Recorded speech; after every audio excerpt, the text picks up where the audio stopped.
안녕하십니까. 연구소에서 카드업 담당하고 있는 신석영 연구원이라고 합니다. 우선 이렇게 또 귀한 시간 내주셔서 와주셔서 감사 말씀 먼저 드리면서 진행하도록 하겠습니다.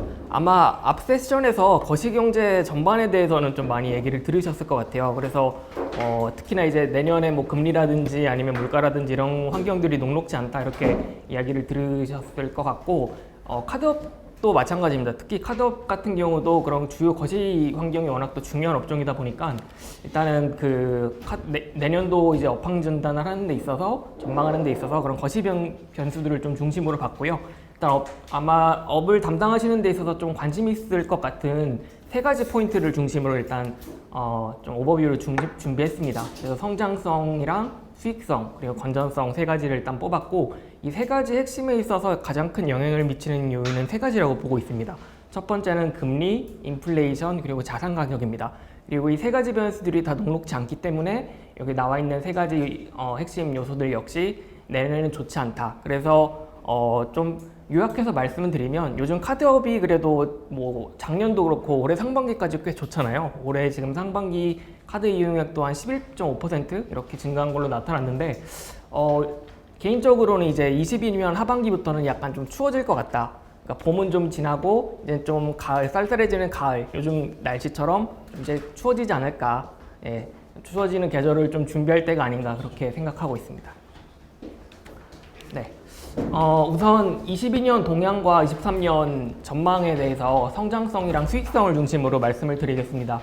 방금 말씀드렸던 것처럼 이 성장성과 수익성에 있어서 가장 중요한 것은 금리, 인플레이션 그리고 자산 가격이고요. 특히 성장성 분야는 이제 업을 담당하시는 분들이 더 잘 아시겠지만, 성장성 같은 경우는 사실 저희 신용카드 이용액 소비가 굉장히 중요하잖아요. 성장성 같은 경우는 좀 소비의 키워드를 맞춰서 보자면은, 일단 이미 지금 올해 하반기부터 지금 가처분 소득 둔화가 지금 좀 나타나고 있는 것으로 보여지고 있습니다. 물론 지금 상반기까지는 굉장히 좋은 지금 성장세를 보여주고 있지만, 지금 소비 둔화가 나타나는 가장 큰 이유는 첫 번째로 이제 최근에 인플레이션이 굉장히 확대되면서 지금 가처분 소득이 좀 어느 정도 한계에 와 있다, 그렇게 지금 생각이 들고 있고요. 또한 이제 내년에 같은 경우 성장성에서 주목해야 되는 포인트 중에 하나가 자산 가격 쪽입니다. 지금 부동산이 이미 서울 같은 경우도 지금 빠지고 있고, 내년에는 저희 연구소에서도 지금 마이너스 전망을 하고 있는데, 생각보다 저희가 데이터 분석을 해보니까 카드업의 성장성에 있어서 자산 가격, 특히 부동산이 굉장히 중요한 비중을 차지하고 있더라고요.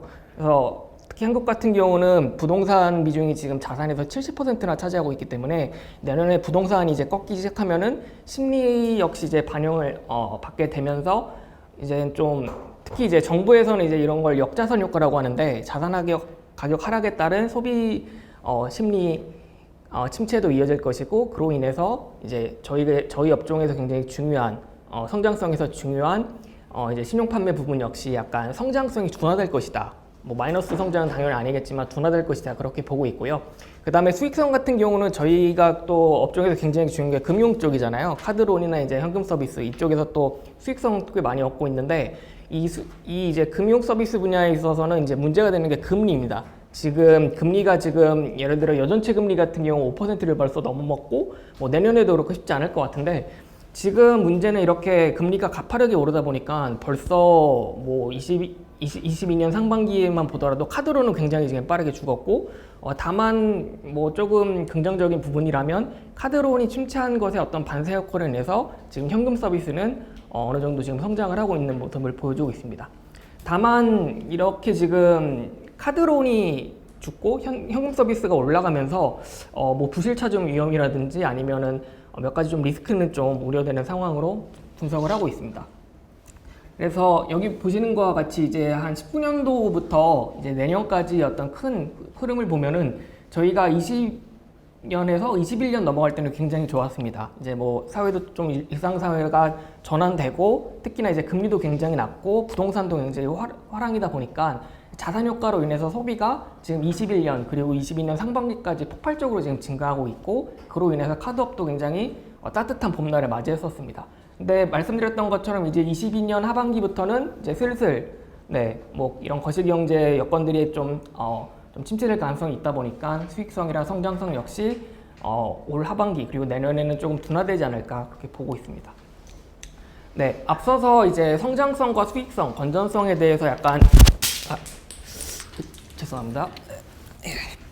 세 가지에 대해서 좀 자세하게 말씀을 드렸고요. 그 다음으로 지금 저희 카드업에서 제가 개인적으로 주목하고 있는 이슈는 두 가지가 더 있습니다. 첫 번째는 이제 빅테크, 특히 뭐 카카오뱅크나 아니면 토스뱅크가 지금 카드업에 직접 진출을 하겠다. 우리 이제 뭐 이렇게 연계해가지고 간접 진출하는 게 아니라 우리도 라이센스를 받아서 직접 진출하겠다. 이렇게 지금 목표를 제시했기 때문에 이게 카드업에 굉장히 큰 이슈가 될 거라고 하나 보고 있고요. 그게 이제 네 번째고, 마지막 한 가지 다섯 번째 같은 경우는 최근에 또 정부에서 이건 좀 긍정적인 부분이라고 보여지는데 카드업에게 이제 부수 업무를 지금 확장해주고 있습니다. 뭐 데이터라든지 플랫폼이라든지 그리고 뭐 이제 빅카드업에 대한 어떤 투자 확대라든지 그런 걸 지금 열어주고 있기 때문에 마지막 이슈에 대해서는 좀 우리가 기회를 발굴해 볼 수 있지 않을까 그렇게 생각해서 총 다섯 가지 이슈를 중심으로 이어서 말씀드리도록 하겠습니다. 첫 번째는 이제 성장성입니다. 앞서서 강조해서 말씀드렸던 포인트가 이 부분인데요.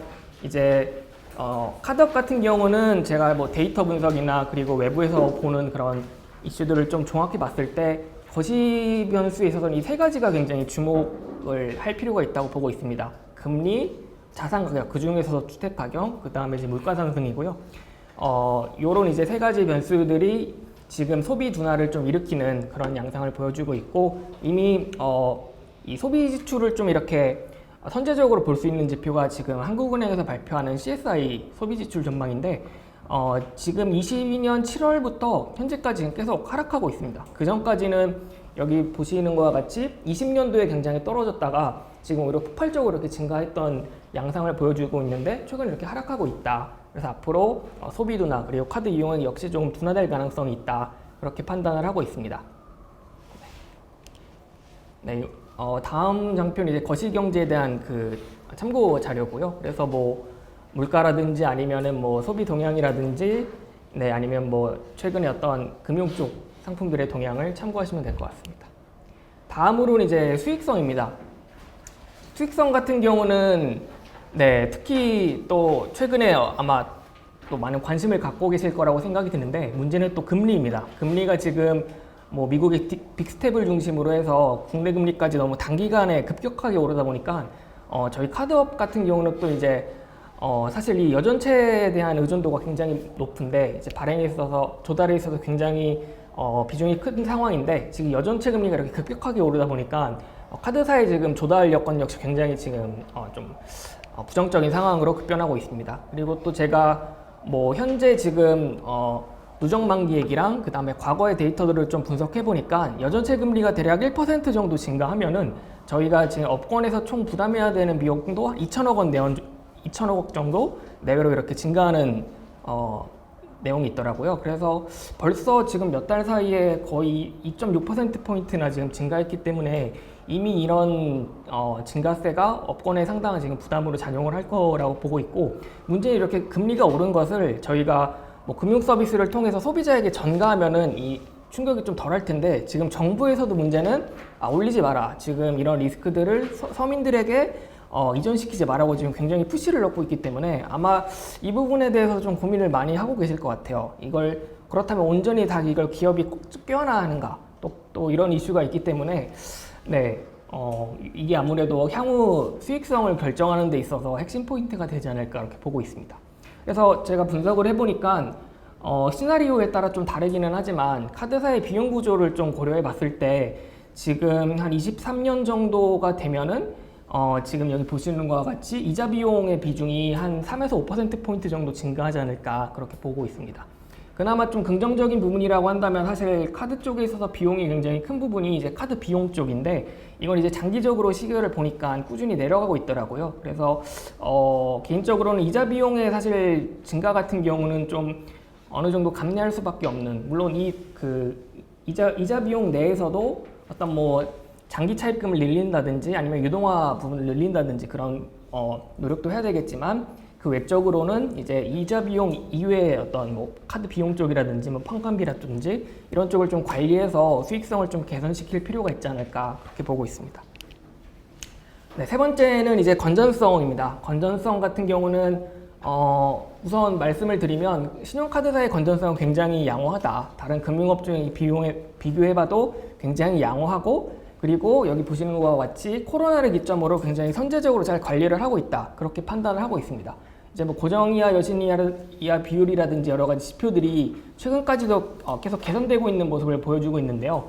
문제는 이제 이겁니다. 이제 카드업 같은 경우는 사실 수익의 대부분이 상당히 많은 부분이 금융 서비스에서 나오는 상황인데, 문제는 이제 금융 서비스에 있어서 이제 약간 좀 리스크가 높은 고객층이 높은 현금 서비스로의 지금 풍선 효과가 굉장히 분명하게 나타나고 있다는 것을 볼 수 있습니다. 아무래도 금리가 오르다 보니까 장기 서비스인 카드론의 수요가 줄어들고, 거기다가 이제 DSR 규제까지 엮이다 보니까 카드론은 지금 굉장히 빠르게 떨어지고 있고, 문제는 그 카드론에 대한 대출 수요가 단기 서비스인 현금 서비스, 그리고 DSR 규제를 받지 않는 현금 서비스로 굉장히 빠르게 이동을 하고 있습니다.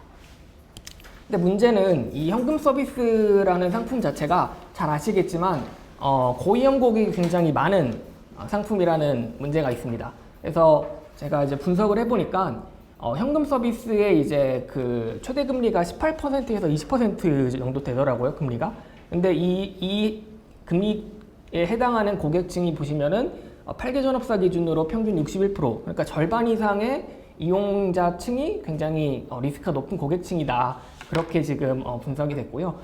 아무래도 이런 문제가 있다 보니까 지금 금융위에서도 좀 선제적으로 좀 빨리빨리 관리해라 이런 시그널을 주고 있습니다. 그래서 뭐 최근에 7월에 이제 금융위원장은 이제 경제 위기 상황에서는 어쩔 수 없이 현금 서비스나 이런 리볼빙 같은 DSR 규제 사각지대 상품으로 수요가 몰릴 테니까 좀 선제적으로 관리를 해라 이렇게 주문을 하고 있고, 앞서서 말씀드렸던 것처럼 그래도 카드업 같은 경우는 이런 건전성이 좀 괜찮은 업이라고 생각을 합니다. 근데 다만 이제 저희 내부적으로 카드업에서 좀 고민을 할 수 있는 부분은 이쪽이 굉장히 수익성이 좋은데 정부에서는 리스크 관리를 하라고 하고, 그리고 뭐 다른 쪽에서 수익성을 좀 기대하기 어렵다고 한다면 어디까지 리스크를 감내하고 수익성을 개선시켜야 되는가? 그렇다면 우리가 무조건 건전성, 리스크 관리를 집중해서 정부가 얘기하는 것처럼 그렇게 하도록 해서 우리가 수익성을 그렇다면 굉장히 많이 내려놔야 하는가? 또 그 문제는 아니기 때문에 리스크랑 수익성 사이에서 적절한, 그리고 정부 정책까지 고려해서 적절한 균형점을 찾는 게 내년 수익성 이슈에 있어서 굉장히 중요하지 않을까 생각합니다.